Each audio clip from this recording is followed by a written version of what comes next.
2018 softball rules presentation. I'm Charlie Wentzky, Assistant Commissioner at South Carolina High School League. My information can be found on the first slide here. My cell phone, 864-617-1683. We can be reached in the office during normal business hours, Monday through Friday, at 803-798-0120. Of course, you can email me at any time, charlie@schsl.org.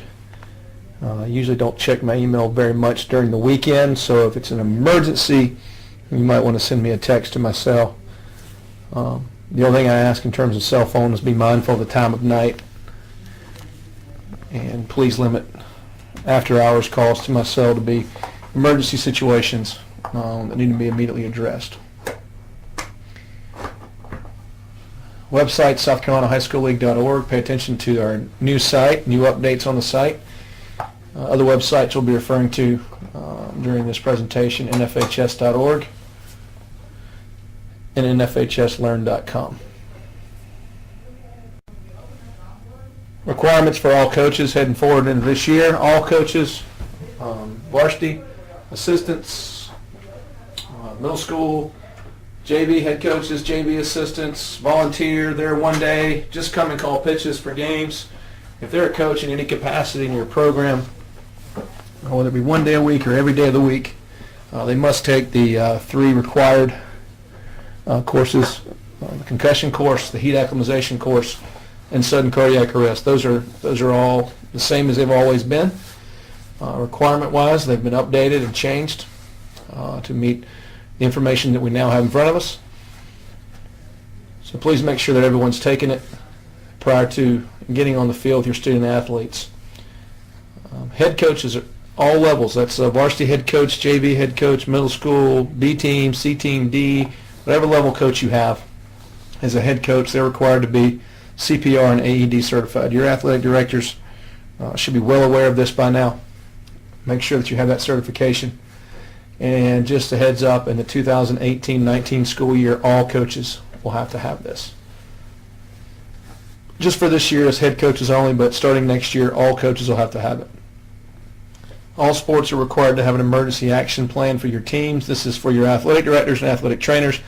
The reason we're letting you know is so that you can not only know that you have one, but you can be aware of what it says in the event there's an emergency. Nothing worse than having an emergency action plan and having those involved not aware of what's on it. So make sure you're aware of what's on your emergency action plan.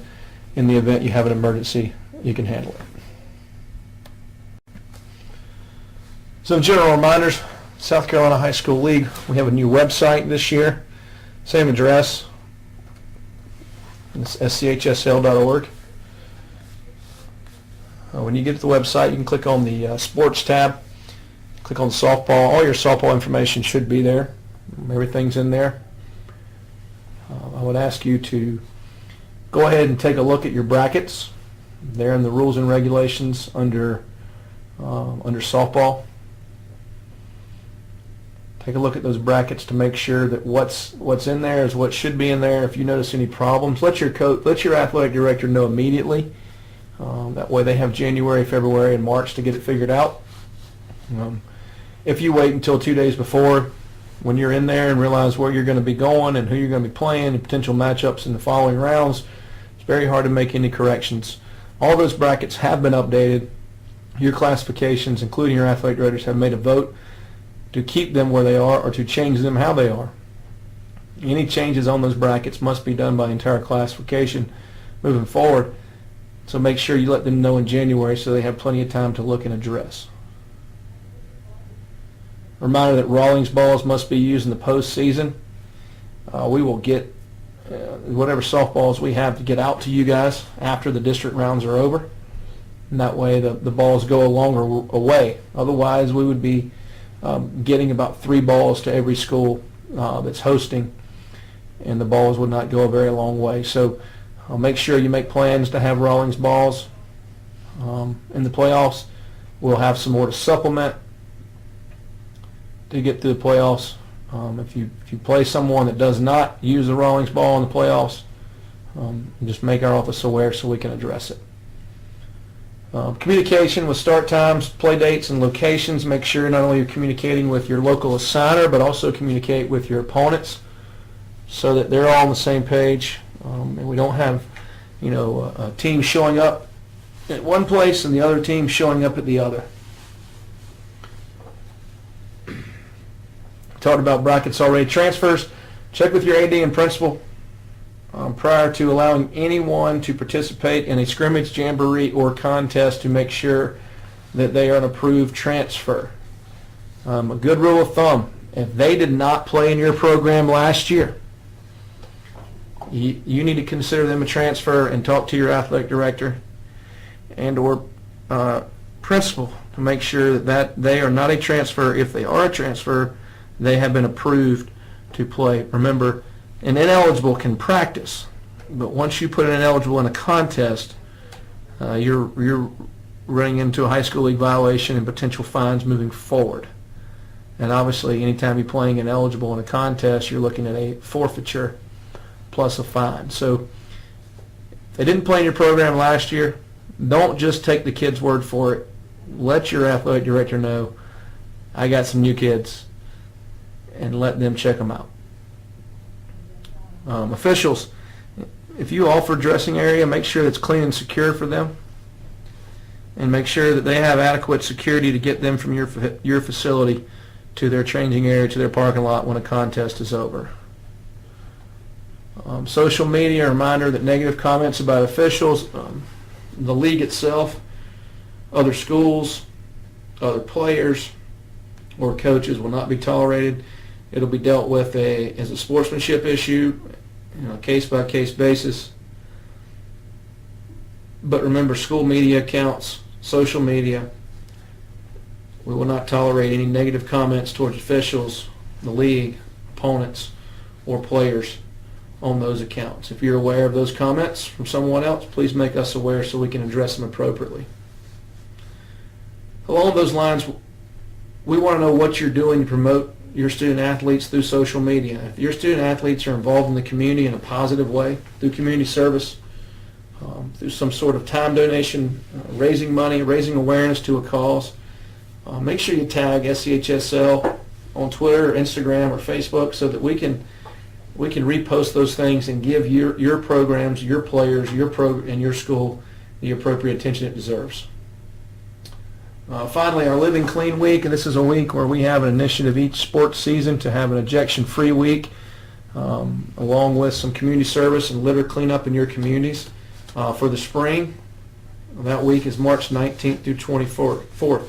All we're asking you to do as a spring sport is to overemphasize the meaning of sportsmanship, overemphasize sportsmanship during the week, and we want to go a week without any ejections, March 19th through 24th. So write those dates down and really push sportsmanship that week, and really emphasize to your kids that we want to have great sportsmanship and no ejections during that week. And the idea behind it is if we can get through 1 week with no ejections and get through the contest, and our schools and our student athletes and coaches realize that we can get through these games without showing poor sportsmanship, and hopefully it'll carry over into the weeks following. Remember that our state legislators have required that one of 5 appropriate healthcare professionals be the only people that can do a diagnosis or an evaluation of a player who's sent off for showing signs or symptoms of concussion, and allowing them to be able to return to play. If not any of these 5 healthcare professionals are on site to do an evaluation, then that player is prohibited from returning to play for the rest of the day.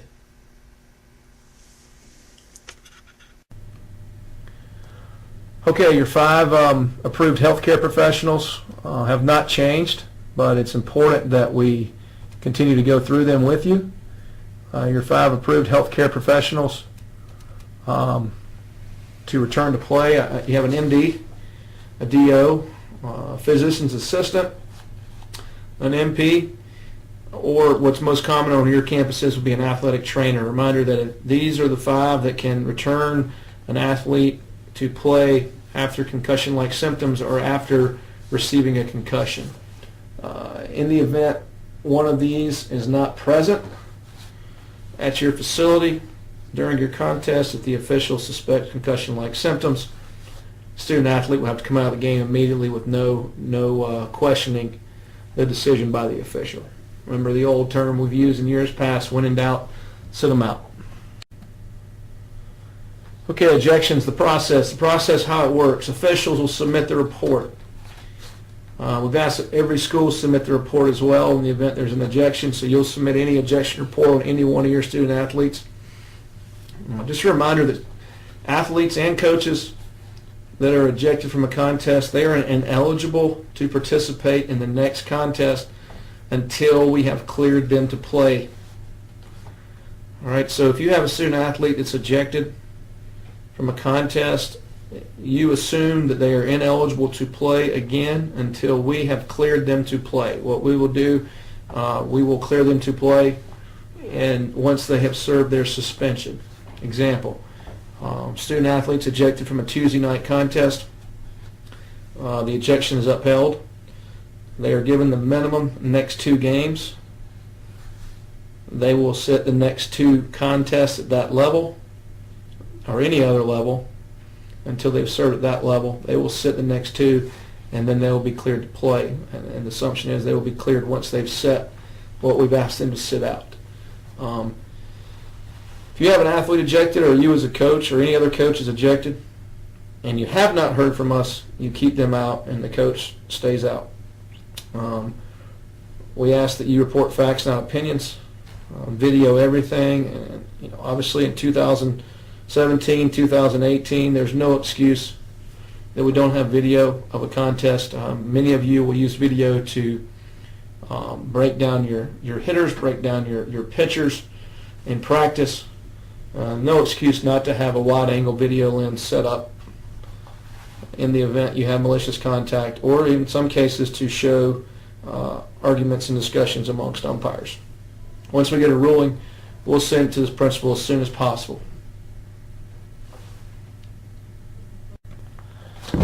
Your unsportsmanlike conduct, just a reminder to piggyback off the ejections, that it is the athlete, the minimum in softball, the athlete is a minimum 2 games. Those 2 games will be served at the level the ejection occurs. Example of that is a student athlete gets ejected on Tuesday night from a JV game.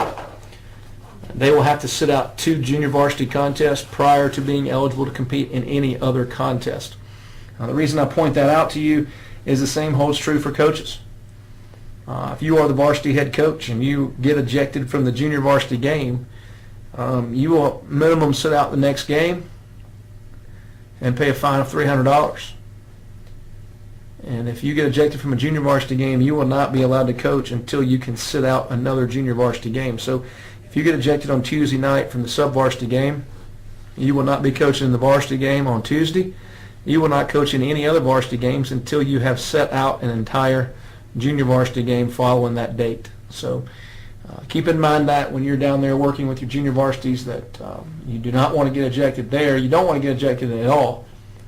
Remember, it's level of the offense for coaches and players.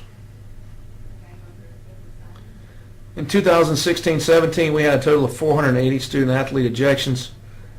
That number is fairly well held true, anywhere from 465 to 490 student-athletes, somewhere in that range for the last 3 or 4 years.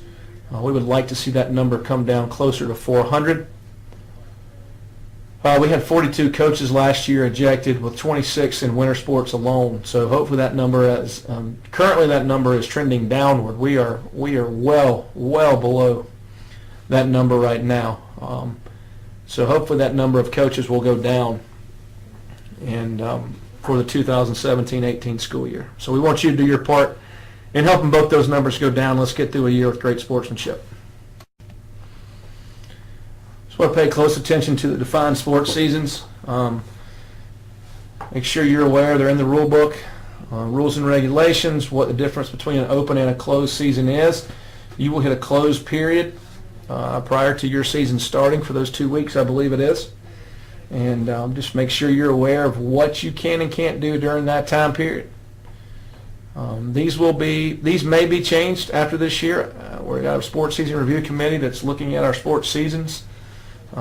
What is allowed, what is not allowed, number of contests, number of scrimmages, the dates that you can start practice, the dates the season runs, how many weeks for the seasons. They're looking at everything across the board. So while this may change, this currently is the rule, so make sure you're aware of what it is as we move forward. The out-of-season practice schedule, open-closed season, as it's defined in our rule book. I want to draw your attention to a few things. If you notice, from December 4th through January 13th, you're actually in an open season where you can practice as many kids as you want, not long as you want. Starting January 14th until January the 28th, you will be in a closed season, so you will not be able to do any skill-specific training for softball during that time period. And obviously on the 29th of January, you're in season. You're in season at that point in time.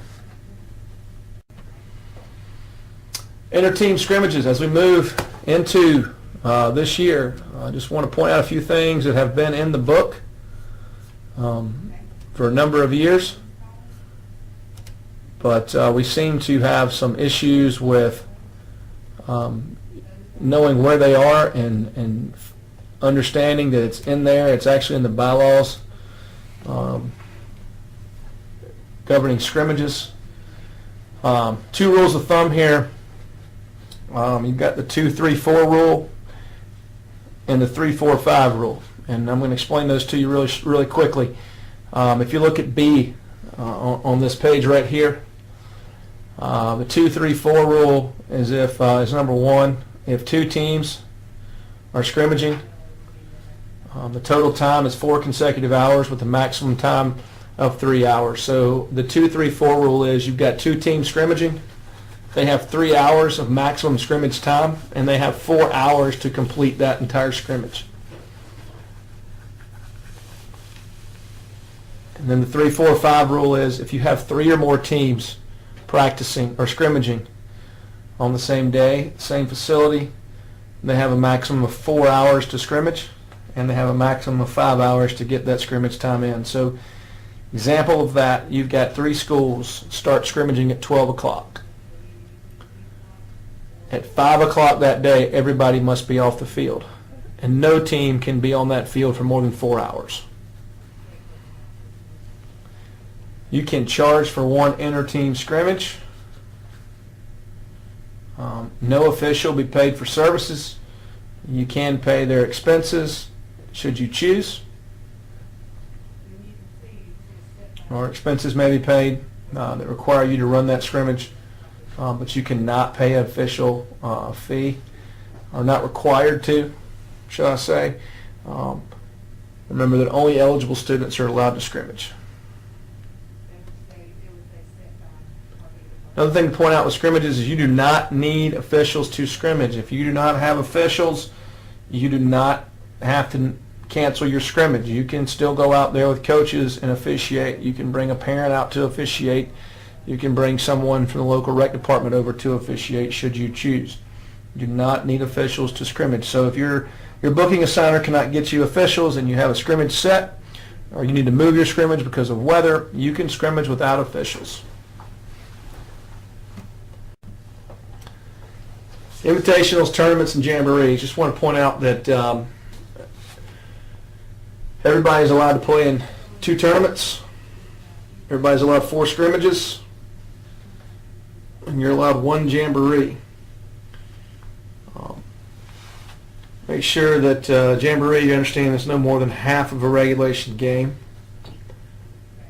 Remember that in a tournament you cannot play more than 5 contests in a tournament, and you must actually be playing towards and for a championship at the end of the tournament, or at least you have a first and second place decided. Otherwise, it's just an invitational that will count as your regular season games played. If you play more than 5 games in any tournament, it will be considered 2 tournaments. Oftentimes, we get calls that you have a junior varsity player that you want to play in the JV tournament and the varsity tournament that are running at the same time. You can do that. However, that counts as that student athlete's 2 tournaments for the year, and they would not be allowed to participate in any more tournaments for the remainder of the year.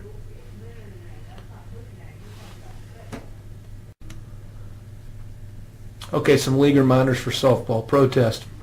Must enter them at the time of the protest and prior to the next pitch. If you wait too long to enter the protest and the next pitch has been thrown, then the time period to enter an appropriate protest has passed you. We had a situation last year where a school wanted to protest something and they waited 2 innings to do it. If you don't protest prior to the next pitch being thrown, you cannot enter the protest. Or you can enter it, but it's not going to be valid.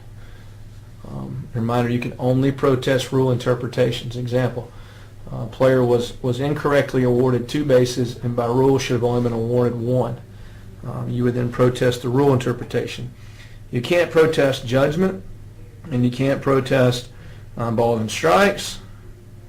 You can't protest professionalism, and you can't protest integrity. You're only going to protest rule interpretations. And remember, if the protest is upheld, you will go back and resume play from the time of the protest.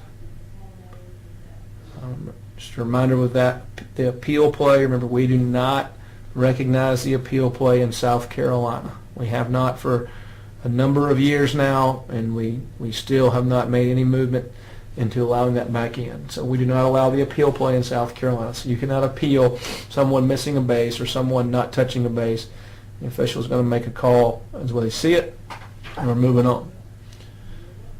Reminder, in the post and regular season, games are official after 5 innings. If one team is ahead, or 4.5 innings if the home team is ahead. At the end of 5, if it's still tied, the game obviously would not be official because we don't have a winner. If we get through the 6th and we're into the 7th, if we can revert back to the inning before and someone is ahead, then by rule we will revert back and get your winner once we've completed 5. So make sure you're aware of that as we move into the regular season and the playoffs. Reminder too, you can start a game with 1 umpire. It's not ideal, but by rule, 1 umpire will be used to start and play a game. We've told our assigners, do everything you can to assign 2 officials to every varsity contest. Okay, our 2018 NFHS softball rule changes. Before we get started in all the rule changes, there's a correction to be made in the rule book, Rule 265-2, intentional walk. There's a strike the words no pitches are thrown. That request can be made prior to or during the at-bat. This is dealing with the rule change this year on the intentional walk, base on balls. Okay. There's also a change in the case book for this. You can see that the change there in front of you for how it should read in the case book. Should be actually listed as 811 situation J instead of 811 situation G. So just the lettering there, if you're in the case book looking for that case play or case play regarding this new rule, it's going to be case play J under 811 in the case book. Okay, the intentional walk rules. Now, at the request of the made to the umpire by the defensive coach, pitcher, or catcher, you can actually request that the student athlete be intentionally walked versus having to throw any pitches. Thought process here maximizes the flow of pitch of the game. It also keeps up with current trends of the sport. So to have an intentional walk, you do not have to have a pitch thrown. The coach, the pitcher, or the catcher can request that the student athlete be intentionally walked without throwing a pitch. You know, the last couple of years we've had points of emphasis and rules on equipment and colors of equipment and undershirts and other auxiliary equipment. New rule this year, the exception to Rule 327C is a wristband with a playbook play card attached shall be considered equipment and is permitted provided that it is a solid single color and is not optic yellow. It doesn't have to match the undergarment, and it shall only be worn on the non-pitching arm.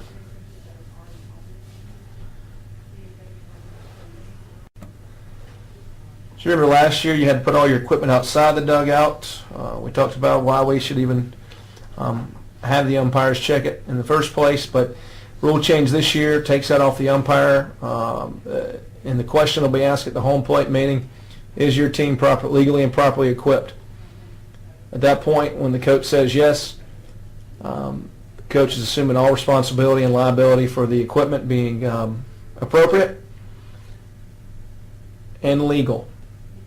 So no longer do the officials have to check all bats and helmets in the dugout.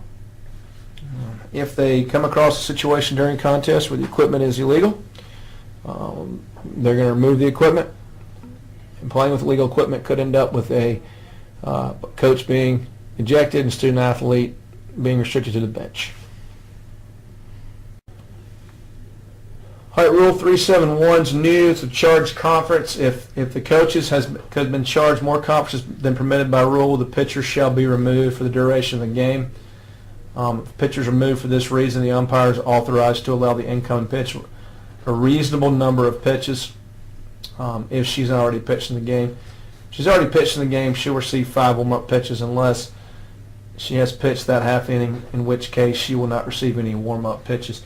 As I explained to all of our signers in the state, that we're typically operating under the 5 warm-up pitches, but if someone's coming in for the first time as a pitcher, especially during an injury situation, to give reasonable consideration to allowing them to warm up on the field as we move in, especially considering the weather and temperatures that are out there. Minimum they should get 5. But if it's an injury situation or another change by rule, the student athlete is not pitched, to be conscious of that and to use reasonable judgment allowing them to warm up.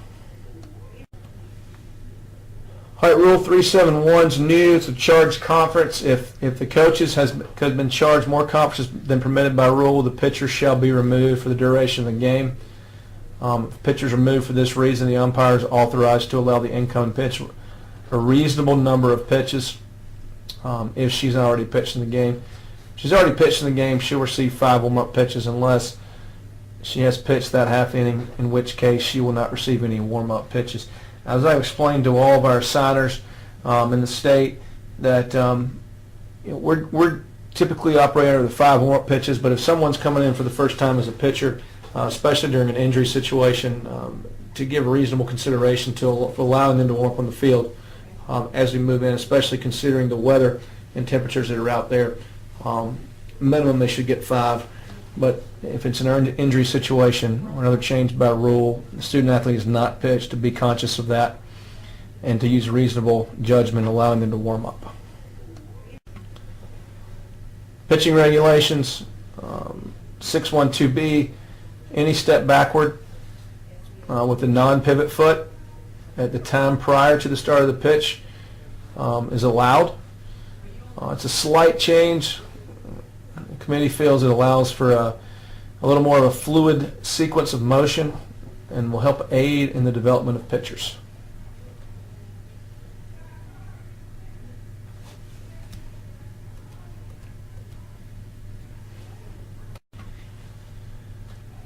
Okay, as we talked about a little bit earlier, Rule 625, under the notes, at the beginning of each half inning or when a pitcher relieves another, no more than 1 minute may be used to deliver more than 5 balls to the catcher or other teammates.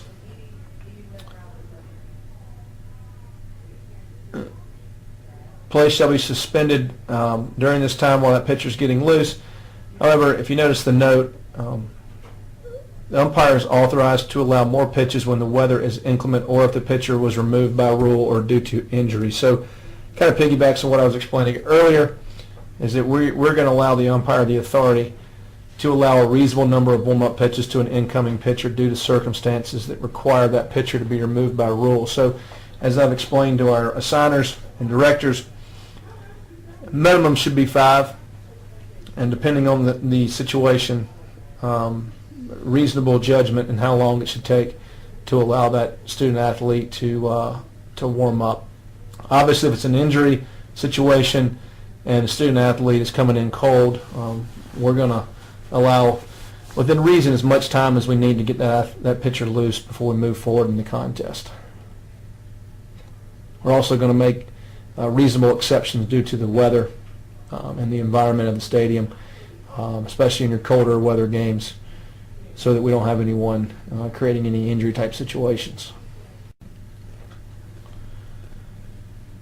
With the intentional walk now being put in place, reminder that intentional walk will be recorded on the pitcher's record as a walk, as a base on balls.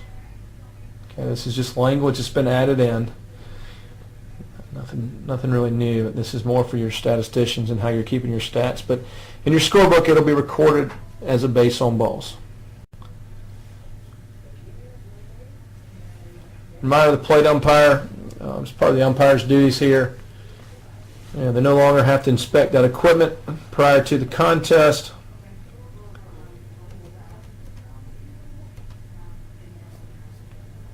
But they are required to continue to check the field conditions.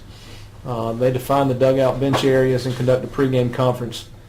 Again, at that time they're going to verify the equipment's legal. So they're going to constantly be required to check the field conditions prior to the game, during the game, and then make sure those dugout and bench areas are defined as we move forward. Okay, major editorial changes for the NFHS softball rule book for 2018.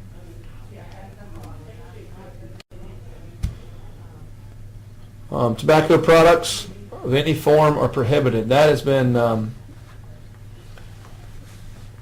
that line is struck through. It should now say no participant, coach, or administrator shall use any alcohol of any form, tobacco product, e-cigarette, or similar items beginning with the arrival at the competition site until departure following the completion of the contest.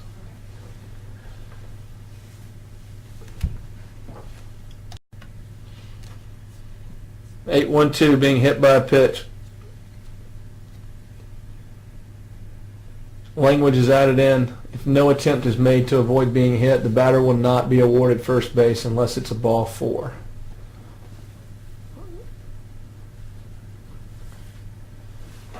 Remember, the language clarifies that the batter must make an attempt to avoid being hit by a pitch ball in the area between the plate and the batter's box. So you're talking about that small window area between the plate and the batter's box. If she made an attempt to avoid it and got hit anyway, then she'll be awarded first base. If she made no attempt, then she is not going to be awarded first unless it's a ball 4. At that point, you'd have a dead ball or dead ball strike.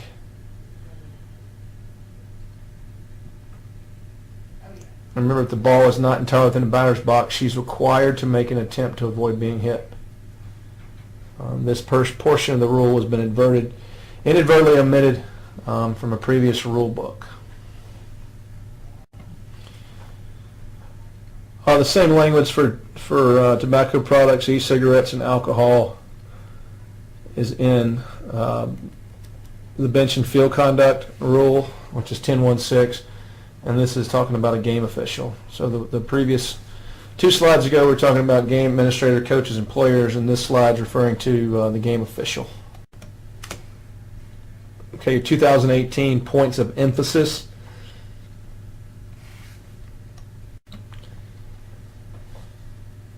Coach's responsibility. Rule 3.2.15 has been removed. That was a requirement where officials would go in and check all the equipment prior to the game. Now, per Rule 4.1.2d,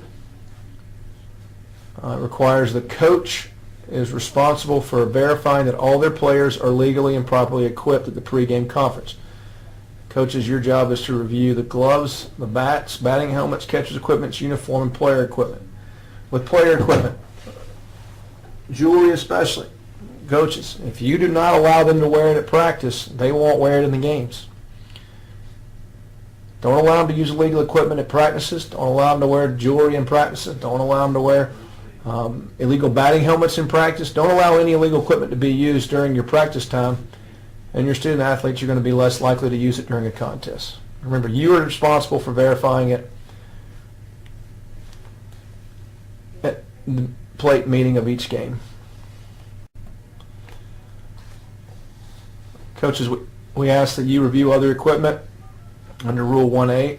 Be familiar with other equipment is permitted for players and for coaches. Remember, penalties for illegal equipment range from correcting the problem or having the bench or the player restricted to the bench or dugout, and or ejection for the coach and or player depending on the severity of the infraction. So the penalties go from correcting the problem if possible, and take your necklace off, having the equipment removed, hey, that helmet can't be out here, it's an illegal helmet, or restriction to the dugout or ejection for the player and coach depending on the severity of the infraction. Another point of emphasis that piggybacks on the editorial change, the hit by pitch.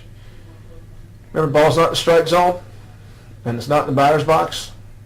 The batter must still must still make effort to avoid being hit.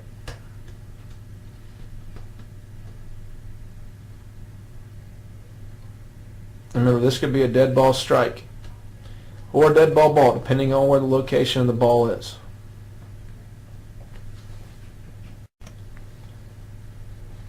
The courtesy runner for the pitcher and the catcher. Remember, Rule 892 exception is a little unique. The pitcher of record, after having a courtesy runner, is injured and unable to pitch in the bottom of the inning, her courtesy runner becomes a retroactive substitute for her.